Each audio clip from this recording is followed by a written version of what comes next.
Wayanad charitable സൊസൈറ്റിയുടെ പുതിയ office Kalpetta സൂര്യ കോംപ്ലക്സിൽ പ്രവർത്തനം ആരംഭിച്ചിരിക്കുകയാണ്. അപ്പോൾ എന്താണ് ഇങ്ങനെ ഒരു ഓഫീസ് തുടങ്ങാനുള്ള ഒരു സാഹചര്യം ഉണ്ടായിരുന്നത്? ഞങ്ങൾ 2013 മുതൽ കൽപ്പറ്റയിൽ കുറച്ച് ആളുകൾ ചേർന്ന് ജീവകാരുണ്യ സാമൂഹിക ജനസേവന മേഖലകൾ കുറച്ചുകൊണ്ടിരുന്ന കുറച്ച് ആളുകളാണ്. നമുക്കൊരു ഇതുവരെ ഒരു ആസ്ഥാനം വന്നിട്ടുണ്ടായിരുന്നില്ല. എന്ന് വെച്ചാൽ നമ്മൾ കാര്യങ്ങൾ നടത്തി ഏകോപിപ്പിച്ച് കൊണ്ടുപോകാൻ പറ്റിയ ഒരു ഓഫീസ് ഉണ്ടായിരുന്നില്ല.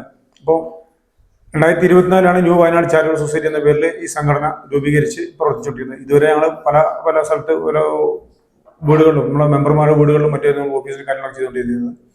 അപ്പോൾ സ്ഥിരമായിട്ട് നമുക്കൊരു ഓഫീസിൻ്റെ ആവശ്യമുണ്ടെന്നുള്ള ഒരു അടിസ്ഥാനത്തിൽ തന്നെ നമ്മുടെ ഒരുപാട് മെഡിക്കൽ ഉപകരണങ്ങളുണ്ട്. അതുപോലെ തന്നെ മറ്റു പല കാര്യങ്ങളും സൊസൈറ്റിയുമായി ബന്ധപ്പെട്ട അടിസ്ഥാനമായുള്ള ആവശ്യമുള്ളത് കൊണ്ട് തന്നെയാണ് സൊസൈറ്റി ഇങ്ങനെ ഒരു ഓഫീസിലേക്ക് എത്തിയത്.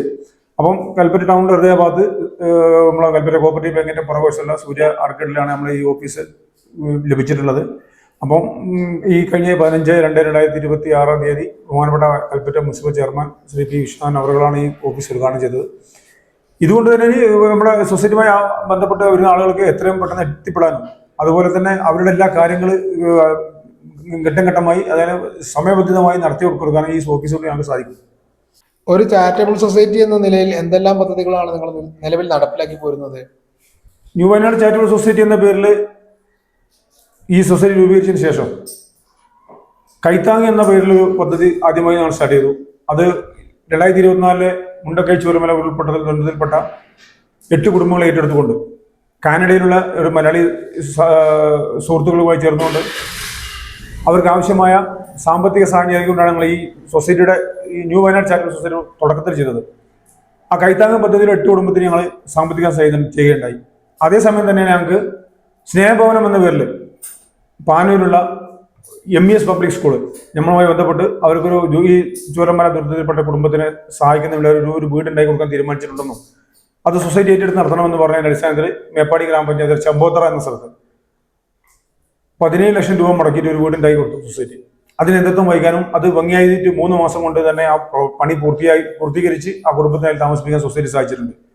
2025 ഫെബ്രുവരി മാസത്തിൽ അന്നനിധി എന്ന പേരിൽ ദുരിതം അനുഭവിക്കുന്ന കടന്നുപോയ അല്ലെങ്കിൽ ഒരു ദിവസം 1-2 ദിവസം പണിക്ക് പോകാതിരുന്ന വീട് പട്ടിണിയാവുന്ന കുടുംബത്തെ അത്തരം കുടുംബങ്ങളെ കണ്ടെത്തിക്കൊണ്ട് 50 കുടുംബങ്ങൾക്ക് മാസം 1000 രൂപ വരുന്ന കിറ്റ് ഭക്ഷ്യ കിറ്റ് എത്തിച്ചു കൊടുക്കുന്ന പദ്ധതി അത് കഴിഞ്ഞ 2024 ഫെബ്രുവരി സ്റ്റാർട്ട് ചെയ്തു. ഈ 25 ഫെബ്രുവരി സ്റ്റാർട്ട് ചെയ്തു. ഈ 26 ഫെബ്രുവരി വരെയുള്ള കിറ്റും കൊടുത്തിട്ടുണ്ട്. ഇത് കണ്ടിന്യൂ ചെയ്യാനാണ് സൊസൈറ്റി തീരുമാനിച്ചിട്ടുള്ളത്. അതുപോലെ തന്നെ കഴിഞ്ഞ വർഷം 2025 മാർച്ച് മാസത്തിൽ വിദ്യാനിധി എന്ന പേരിലൊരു പദ്ധതി സൊസൈറ്റി ആവിഷ്കരിച്ചു. അത് മെയ് മാസത്തിൽ നടപ്പിലാക്കി. കൽപ്പറ്റ നഗരസഭയിലുള്ള പെരുന്തട്ട ഗവൺമെന്റ് UP സ്കൂൾ ഏറ്റെടുത്തുകൊണ്ട് അവിടുത്തെ 99 കുട്ടികൾക്കുള്ള പഠനോപകരണം മുഴുവനായിട്ടും വൈത്തിരി പഞ്ചായത്തിലെ അമ്പ, സുഗന്ധഗിരി എന്നീ സ്ഥലങ്ങളിലുള്ള ഗവൺമെന്റ് LP സ്കൂളുകൾ ഏറ്റെടുത്തുകൊണ്ട് അവിടുത്തെ 100 ചില്ലാൻ കുട്ടികൾക്കും അതുപോലെ തന്നെ മുട്ടിൽ പഞ്ചായത്തിലെ പരിയാരം ഗവൺമെന്റ് ഹൈസ്കൂളിലെ UP വിഭാഗത്തിലുള്ള കുട്ടികൾക്ക് 100ഓളം കുട്ടികൾക്കുള്ള പഠനോപകരണങ്ങൾ മുഴുവനായിട്ടും വിതരണം ചെയ്യാൻ സൊസൈറ്റി ഈ വിദ്യാനിധി എന്ന പദ്ധതിയിൽ സാധിച്ചിട്ടുണ്ട്. കഴിഞ്ഞ ഒക്ടോബർ മാസത്തിൽ സൊസൈറ്റി ആരംഭിച്ച പദ്ധതിയാണ് വയോജന സംഗമം, അതുപോലെ വയോജന നിധി. ഈ പദ്ധതിയിലൂടെ ഈ മുനിസിപ്പാലിറ്റിക്കകത്തുള്ള 50ഓളം കുടുംബങ്ങളെ ഏറ്റെടുത്തുകൊണ്ട് തീരെ സാമ്പത്തികമായി മുന്നോട്ട് നിൽക്കുന്ന 50ഓളം കുടുംബങ്ങളെ ഏറ്റെടുത്തുകൊണ്ട് മാസം 1000 രൂപയുടെ ഒരു പെൻഷൻ പദ്ധതിയാണ് സൊസൈറ്റി ആവിഷ്കരിച്ചിട്ടുള്ളത്. അതിന്റെ നടപടിക്രമങ്ങൾ പൂർത്തീകരിച്ചു വരികയാണ്. ഏറ്റവും തൊട്ടടുത്ത ദിവസം തന്നെ ആ പദ്ധതി സൊസൈറ്റി പൂർത്തിയാക്കുന്നതാണ്. അതുപോലെ സൊസൈറ്റി മെഡിക്കൽ ഉപകരണങ്ങൾ വിതരണം ചെയ്യുന്നുകൊണ്ടിരിക്കുന്നുണ്ട്, മരുന്ന് കൊടുക്കുന്നുകൊണ്ടിരിക്കുന്നുണ്ട്, ആംബുലൻസ് സേവനം, സൗജന്യമായ ആംബുലൻസ് സേവനം, ഈ കാര്യങ്ങൾ സൊസൈറ്റി നടത്തിക്കൊണ്ടിരിക്കുന്നുണ്ട്. സൊസൈറ്റി തന്നെ ഈ സ്നേഹഭവനം പദ്ധതിയുടെ ഭാഗമായി 3ാമതൊരു വീട് കൂടി സൊസൈറ്റി നിർമ്മിക്കാൻ ഉദ്ദേശിക്കുന്നുണ്ട്. അതിനും ഒരു സ്പോൺസർ വന്നിട്ടുണ്ട്. അതിനുള്ള സ്ഥലം ഏറ്റെടുപ്പും മറ്റു കാര്യങ്ങളും സൊസൈറ്റി അതുമായി മുന്നോട്ട് കൊണ്ടുപോയിക്കൊണ്ടിരിക്കുകയാണ്. അപ്പം ഇത്തരത്തിലുള്ള ജീവകാരുണ്യ പ്രവർത്തനങ്ങളെല്ലാം ചെയ്യാൻ കുറെ പൈസ ആവശ്യമുണ്ടല്ലോ. അപ്പൊ ഇതിനൊക്കെ എങ്ങനെയാ അപ്പം മുന്നോട്ട് പോകുന്നത്? സൊസൈറ്റിയുടെ നാളെ വരെ ഇതുവരെയുള്ള എല്ലാ പ്രവർത്തനങ്ങളും നാട്ടുകാരുടെ പൂർണ്ണമായ സഹകരണത്തോടെ ചെയ്തിട്ടുള്ളത്. സൊസൈറ്റി ഞങ്ങളുടെ ആരോഗ്യവും സമയവും മാത്രമാണ് ഇതിലേക്ക് വിനിയോഗിക്കുന്നത്. സൊസൈറ്റി സഹായിക്കാൻ ഇഷ്ടംപോലെ ആളുകളുണ്ട്.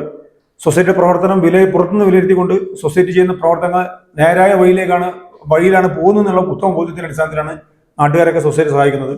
ഇപ്പൊ ഞാൻ നേരത്തെ പറഞ്ഞ 2 സ്നേഹഭവനം, ഈ 2 പദ്ധതിയും കൂടി ഏകദേശം 35 ലക്ഷം രൂപ സൊസൈറ്റി ചെലവഴിച്ചിട്ടുണ്ട്. ആ സൊസൈറ്റിയെ സ്നേഹിക്കുന്ന സൊസൈറ്റിയുടെ പൂർണ്ണ വിശ്വാസമുള്ള ആളുകൾ സൊസൈറ്റി ഏൽപ്പിക്കുന്ന പൈസയാണ്. അതുപോലെ തന്നെയാണ് സൊസൈറ്റി നടത്തിക്കൊടുക്കുന്ന എല്ലാ മുഴുവൻ പരിപാടികളും. വിദ്യാനിധി ആകട്ടെ, അന്നനിധി ആവട്ടെ, അതുപോലെ തന്നെ ഈ വയോജന നിധി ആവട്ടെ, ഇതെല്ലാം തന്നെ നാട്ടുകാരുടെ പൂർണ്ണമായ സഹകരണത്തോടെയാണ് ചെയ്തുകൊണ്ടിരിക്കുന്നത്.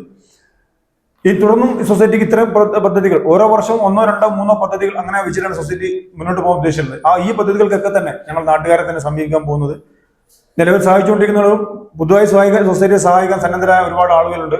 അവരുടെയൊക്കെ പൂർണ്ണമായ സഹകരണം സൊസൈറ്റി ആവശ്യപ്പെടുകയാണ്. ഈ വേളയിൽ മനസ്സറിഞ്ഞ് സൊസൈറ്റി സഹായിക്കുക. സൊസൈറ്റി ചെയ്യുന്ന എല്ലാ പ്രവർത്തനങ്ങളും പുണ്യത്തിന് വേണ്ടി മാത്രമാണ്. അതുകൊണ്ട് തന്നെ സൊസൈറ്റിയെ ഈ പുറത്തുനിന്ന് വിലയിരുത്തി കാണുന്ന നിലവിൽ വിലയിരുത്തുന്ന ഓരോരുത്തർക്കും സൊസൈറ്റിയിൽ പൂർണ്ണ വിശ്വാസമുള്ളതായിട്ട് നമുക്കറിയാം. അവരുടെ വിശ്വാസം കാത്തു സൂക്ഷിക്കുന്ന രീതിയിൽ തന്നെയാണ് സൊസൈറ്റിയുടെ പ്രവർത്തനം സൊസൈറ്റി മുന്നോട്ട് കൊണ്ടുപോകുന്നത്.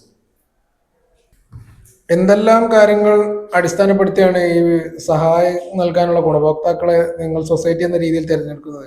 സൊസൈറ്റിക്ക് ലഭിക്കുന്ന എല്ലാ അപേക്ഷകളും സൊസൈറ്റി പൂർണ്ണമായും സൊസൈറ്റിയുടെ ഒരു ടീം പരിശോധിച്ച് പൂർണ്ണമായി അർഹതപ്പെട്ടതാണെന്ന് ബോധ്യപ്പെട്ടാൽ ആ ബോധ്യത്തിന്റെ അടിസ്ഥാനത്തിലാണ് സൊസൈറ്റി അവരെ സഹായിക്കുന്നത്. അത് എന്ത് സഹായത്തിനാണെങ്കിലും, മരുന്നാണെങ്കിലും മെഡിക്കൽ ഉപകരണങ്ങളാണെങ്കിലും അതുപോലെ ഭക്ഷണത്തിന്റെ പ്രശ്നങ്ങളാണെങ്കിലും എന്താണോ സൊസൈറ്റിക്ക് ലഭിക്കുന്ന അപേക്ഷ, ആ അപേക്ഷ പൂർണ്ണമായും സൊസൈറ്റിയുടെ ഒരു ടീം പരിശോധിച്ച് ആ പരിശോധനയുടെ അടിസ്ഥാനത്തിൽ അവർ നിർദ്ദേശിക്കുന്ന കാര്യം സൊസൈറ്റി കൂട്ടമായി ചേർന്ന് അതിന്റെ തീരുമാനം എടുത്തിട്ടാണ് നടപ്പിലാക്കുന്നത്. അത് സൊസൈറ്റി സഹായിക്കുന്ന ഓരോരുത്തർക്കും മനസ്സിലാവും. അത് ആ അർഹതപ്പെട്ട ആളുകളുടെ കൈകളിലേക്കാണ് സൊസൈറ്റിയുടെ സഹായം എത്തുന്നത് എന്നുള്ള പൂർണ്ണ വിശ്വാസം ഉള്ളത് കൊണ്ടാണ് നാട്ടുകാർ സൊസൈറ്റിയെ അകമഴിഞ്ഞ് സഹായിക്കുന്നത്. ആ ഒരു വിശ്വാസം ഇതുവരെ സൊസൈറ്റി കാത്തു സൂക്ഷിക്കാൻ സാധിച്ചിട്ടുണ്ട്. അത് തന്നെയാണ് സൊസൈറ്റിയുടെ ഇതുവരെയുള്ള പ്രവർത്തനങ്ങളുടെ വിജയം എന്നാണ് ഞങ്ങൾ വിശ്വസിക്കുന്നത്. ഇപ്പം സൊസൈറ്റി ഒരു ആംബുലൻസ് സർവീസ് നടത്തി പോരുന്നുണ്ടല്ലോ, അപ്പൊ അതിന്റെ പ്രവർത്തനങ്ങളെല്ലാം എങ്ങനെയാണ് മുന്നോട്ട് പോകുന്നത്? ഞങ്ങളെ സൊസൈറ്റിക്ക് കൽപ്പറ്റയിലെ ഒരു കുടുംബം പുതുതായി വാങ്ങിത്തന്ന ആംബുലൻസ് ആണ്. പാവപ്പെട്ട നിർധനരായ രോഗികളെ, കിടപ്പ് രോഗികളെല്ലാം ഹോസ്പിറ്റലുകളിലേക്കും പിന്നെ വീടുകളിലേക്ക് കൊണ്ടുപോകാൻ ഫ്രീ ആയിട്ടാണ് സർവീസ് നടത്തുന്നത്. പിന്നെ കൽപ്പറ്റ മുനിസിപ്പാലിറ്റിയിലുള്ള മരണപ്പെട്ട വ്യക്തികളെ ബോഡി കൊണ്ടുപോകുന്നത് ഫ്രീ ആയിട്ടാണ് ഞങ്ങൾ ചെയ്തു കൊടുക്കുന്നത്. പിന്നെ കോഴിക്കോടേക്കൊക്കെ മെഡിക്കൽ കോളേജിലേക്ക് പിന്നെ മറ്റു ഹോസ്പിറ്റലുകളിലേക്കൊക്കെ പോകാൻ ബുദ്ധിമുട്ടുള്ള ആളുകൾക്ക് ഫ്രീ ആയിട്ടും അല്ലാത്ത തരത്തിൽ ഡീസലിന്റെ പൈസയും വാങ്ങിയിട്ടാണ് ഇപ്പൊ ചെയ്തുകൊണ്ടിരിക്കുന്നത്. അപ്പം സേവനം തന്നെയാണ് ലക്ഷ്യം. തീർച്ചയായും. അതുകൊണ്ട് തന്നെയാണ് നമുക്ക് അവര് ആംബുലൻസ് തന്നതും നമ്മളെ സൊസൈറ്റിയുടെ പ്രവർത്തനങ്ങൾ വിലയിരുത്തിയാണ് നമുക്ക് അവർ അത് തന്നിരിക്കുന്നത്. അപ്പൊ ഈ ആംബുലൻസിന്റെ മെയിൻ്റെനൻസ് ഒക്കെ ആ കുടുംബം തന്നെയാണ് അവർ തന്നെയാണ് ചെയ്തു തന്നുകൊണ്ടിരിക്കുന്നത്.